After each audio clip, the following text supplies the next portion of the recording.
Hello everyone, this is Svetlana.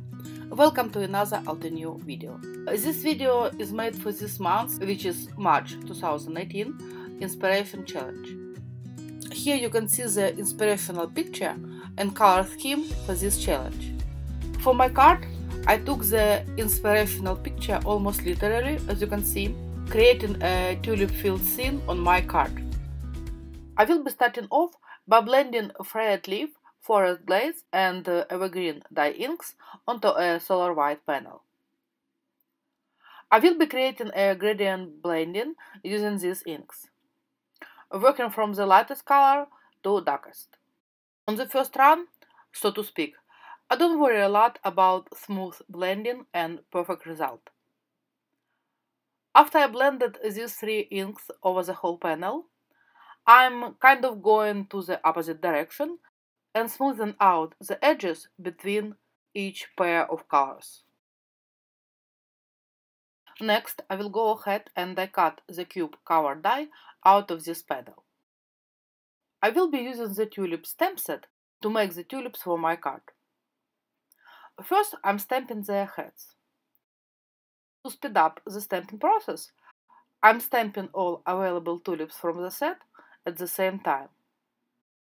I'm first stamping them in the bottom part of a white panel, then I'm rotating the panel and stamping the tulip in the top part, which now became the bottom one. I do the same for all layers of the tulips. For stamping, I'm using the Coral Berry and Ruby Red dye inks. Next, I will be stamping the green elements of the flowers. First, I'm stamping only outline layers for a couple of elements, as on this point I'm not sure how many and which kind I will need. Now I will go ahead and die cut all stamped elements using the coordinating dies.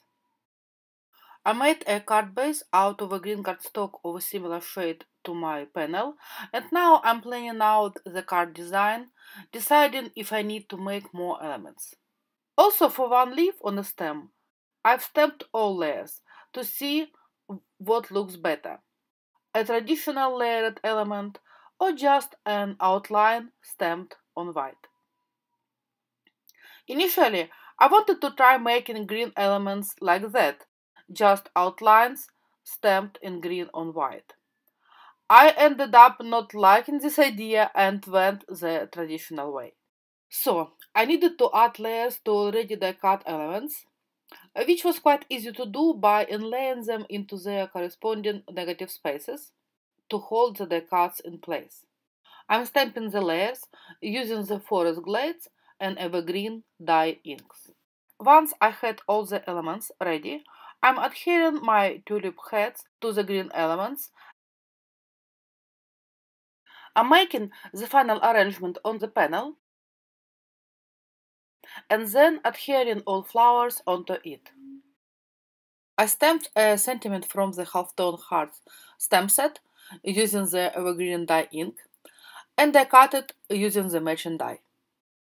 After that, I popped the sentiment onto the card using black adhesive foam squares.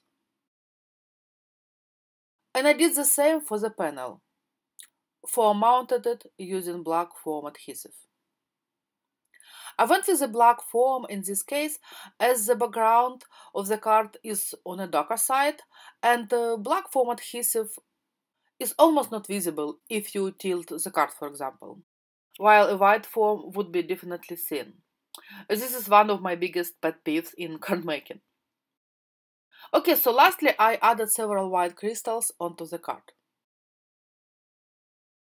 to balance off the white outline of the die cuts and tone down a bit the dark background. Hope you like the card and the inspiration this month. I cannot wait to see what you create for it. Have a wonderful day. Bye.